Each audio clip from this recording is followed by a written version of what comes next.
Pada kesempatan kali ini kita akan membahas isim khusus yang kedua, yaitu abun dan kawan-kawan. Setelah pada pembahasan yang lalu kita membahas isim khusus yaitu ibnun dan bintun. Kenapa disebut isim khusus? Karena di sini kita memiliki pola yang sangat unik sekali dan sangat spesial untuk kata-kata berikut ini. Yang pertama yang harus kita hafal yaitu ada 5 pola atau 5 jenis kata yang nanti akan memiliki turunan-turunan dan polanya tersendiri, yaitu abun dan kawan-kawan. Abun, akhun, hamun, dhu, dan fu. Di sini kita bisa melihat sama-sama abun, akhun, hamun, dhu, dan fu.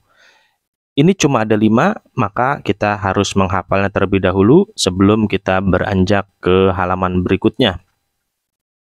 Nah, rumus yang akan kita bahas adalah rumus abun dan kawan-kawan apabila dibaca rofa, nasab, ataupun jer. Di sini kita sudah bisa lihat dalam tabel. Dalam tabel ini sebenarnya adalah rumus atau pola, tapi supaya lebih mudah untuk dipahami, kita bentuk dalam sebuah tampilan tabel. Langsung saja kita lihat di sini abun dan kawan-kawan.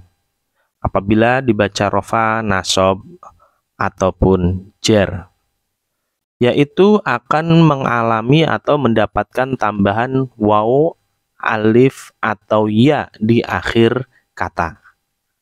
Contoh, abun apabila dibaca rofa, maka akan memperoleh tambahan di akhir atau sederhananya kita sebut mendapatkan akhiran waw.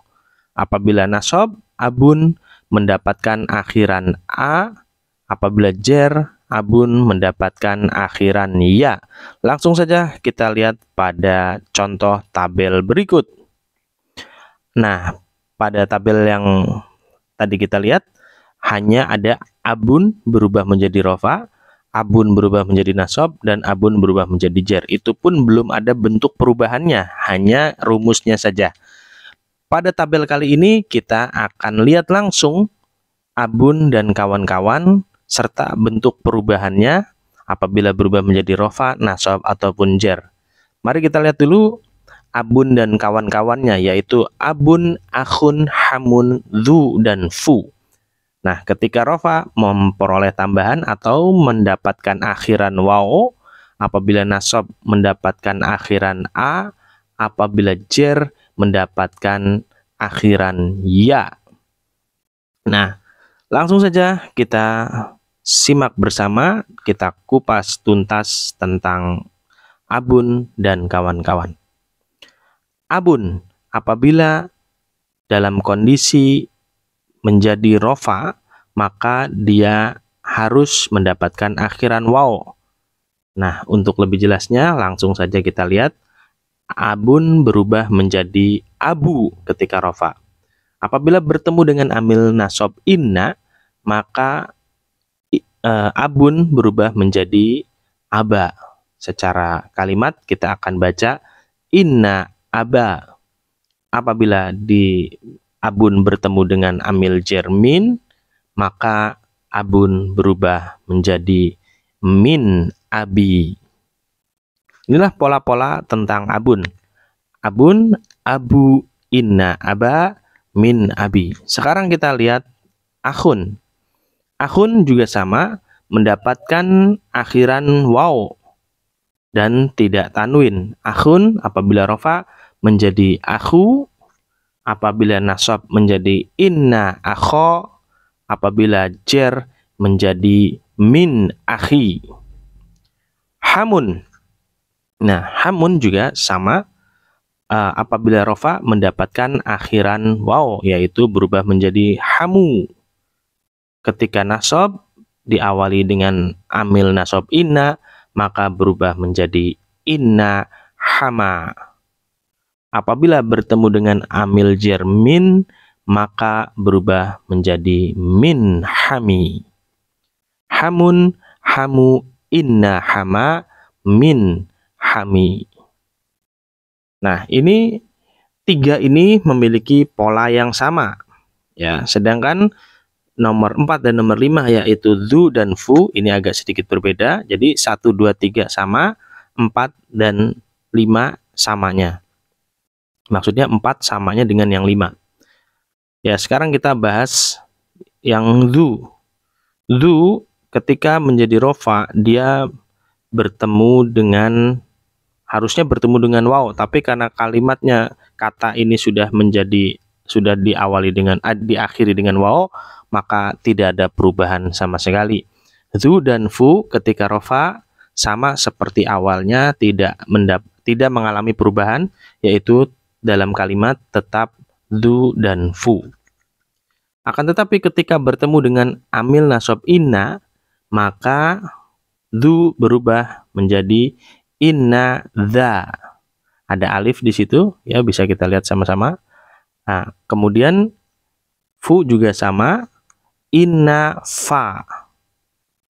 Begitu pula ketika bertemu amil jar min atau amil jar fi, maka dia berubah mendapatkan akhiran ya.